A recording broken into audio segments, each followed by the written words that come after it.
சிதம்பரத்தில் நடைபெற்ற மதசார்பற்ற முற்போக்கு கூட்டணி கட்சிகளின் மாவட்ட நிர்வாகிகள் ஆலோசனை கூட்டத்தில் வேளாண்மைத்துறை அமைச்சர் எம்.ஆர்.கே. பன்னீர்செல்வம் கலந்து கொண்டு ஆலோசனை வழங்கினார். கடலூர் மாவட்டம் சிதம்பரத்தில் கிழக்கு மாவட்ட திமுக சார்பில் மதசார்பற்ற முற்போக்கு கூட்டணி கட்சிகளின் மாவட்ட நிர்வாகிகளின் ஆலோசனை கூட்டம் நடைபெற்றது. இந்த கூட்டத்தில் வேளாண்மை மற்றும் உழவர் நலத்துறை அமைச்சர் எம்.ஆர்.கே. பன்னீர்செல்வம், கடலூர் தொகுதி நாடாளுமன்ற உறுப்பினர் மருத்துவர் விஷ்ணு பிரசாத் மற்றும் சட்டமன்ற உறுப்பினர்கள் கடலூர் ஐயப்பன், விருத்தாசலம் ராதாகிருஷ்ணன் உள்ளிட்ட பலர் பங்கேற்றனர். இந்த கூட்டத்தில் பாஜகவின் அரசியல் சதி திட்டத்திற்கு துணை போகும் தேர்தல் ஆணையத்தை கண்டித்து திமுக கூட்டணி கட்சிகள் சார்பில் வரும் செவ்வாய்க்கிழமை காலை 10 மணிக்கு கடலூரில் உள்ள மஞ்சக்குப்பம் தலைமை தபால் நிலையம் முன்பு நடைபெறும் ஆர்ப்பாட்டத்தில் பங்கேற்பது குறித்து தீர்மானங்கள் நிறைவேற்றப்பட்டது. மேலும் கூட்டத்தில் பேசிய அமைச்சர் எம்.ஆர்.கே. பன்னீர்செல்வம் ஆர்ப்பாட்டத்தினை சிறப்பாக நடத்துவது குறித்து ஆலோசனை வழங்கினார். திருவாரூரில் தலைமை ஆசிரியர் வீட்டின் பூட்டை உடைத்து 22 சவரன் நகை கொள்ளையடிக்கப்பட்ட சம்பவத்தில் ஈடுபட்ட நபரை போலீசார் கைது செய்தனர். திருவாரூர் மாவட்டம் ராகவேந்திரா நகர் 3வது குறுக்கு தெருவைச் சேர்ந்த ராஜசேகர் என்பவர் தப்பலாம்புலியூர் அரசு உதவி பெறும் பள்ளியில் தலைமை ஆசிரியராக பணிபுரிகிறார். இவரது மனைவி ஜெயசுதா வடகரை அரசு உயர்நிலை பள்ளியில் பட்டதாரி ஆசிரியராக பணியாற்றி வருகிறார்.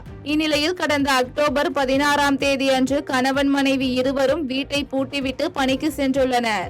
இதனிடையே ராஜசேகர் வங்கி கணக்கு புத்தகத்தை எடுப்பதற்காக வீட்டிற்கு திரும்பி வந்து பார்த்தபோது வீட்டின் முன்பக்க கதவு உடைக்கப்பட்டு பீரோவில் இருந்த 22 சவரன் தங்க நகை கொள்ளையடிக்கப்பட்டிருந்தது தெரியவந்துள்ளது. இது குறித்த புகாரின் பேரில் வழக்கு பதிவு செய்த திருவாரூர் தாலுகா காவல் நிலைய போலீசார் பிரபு என்பவரை கைது செய்து விசாரணை மேற்கொண்டனர். விசாரணையில் திருவிழாவின் போது ராட்டினம் போடும் பணி செய்து வந்த பிரபு வழிபோக்கன் போல சென்று பூட்டியிருக்கும் வீடுகளில் திருட்டு சம்பவத்தில் ஈடுபட்டது தெரியவந்தது. இதனையடுத்து நகைகளை பறிமுதல் செய்த போலீசார் குற்றவாளியை சிறையில் அடைத்தனர். சீர்காழி அருகே மழையின் காரணமாக வீட்டை இழந்த மூதாட்டியின் குடும்பத்தினருக்கு சமூக சேவகர் பாரதி மோகன் 3 லட்சம் ரூபாய் மதிப்பீட்டில் பாதுகாப்பான புதிய வீடு கட்டி கொடுத்துள்ளார். மயிலாடுதுறை மாவட்டம் காத்திருப்பு கிராமத்தைச் சேர்ந்த தில்லையம்மாள் என்ற மூதாட்டி தனது மகள் மற்றும் 2 பேத்திகளுடன் சேதமடைந்த நிலையில் உள்ள குடிசை வீட்டில் வசித்து வந்தார்.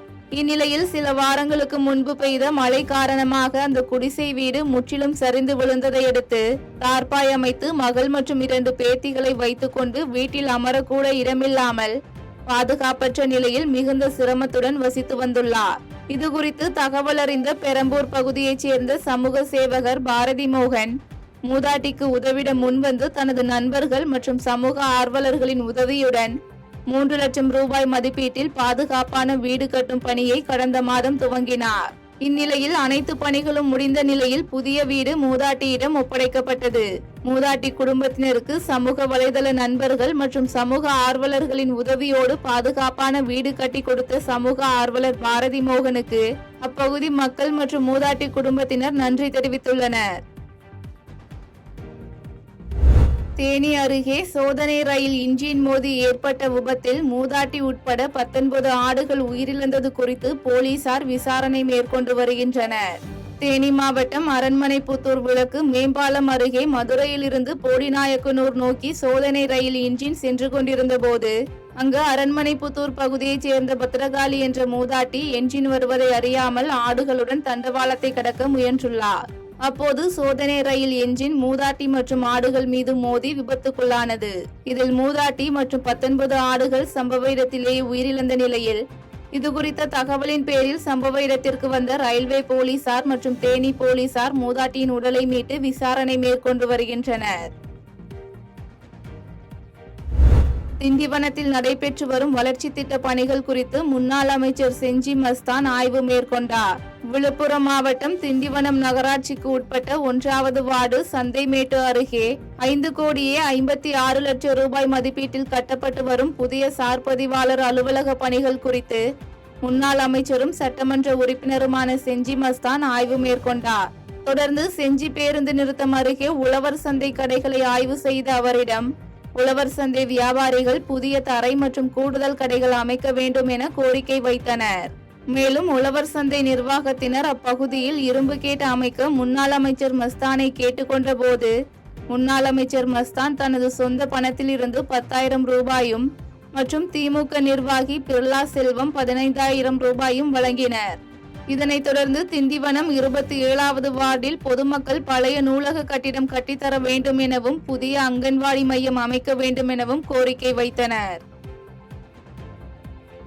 செய்திகளை உடனுக்குடன் தெரிந்து கொள்ள கீழ்கண்ட கேபிள் மற்றும் டிடிஎச் நெட்வொர்க்குகளில் எம்நாடு செய்தி தொலைக்காட்சியை காணுங்கள். பாதகம் செய்பவரை கண்டால் நாம் பயம் கொள்ளலாகாது பாப்பா.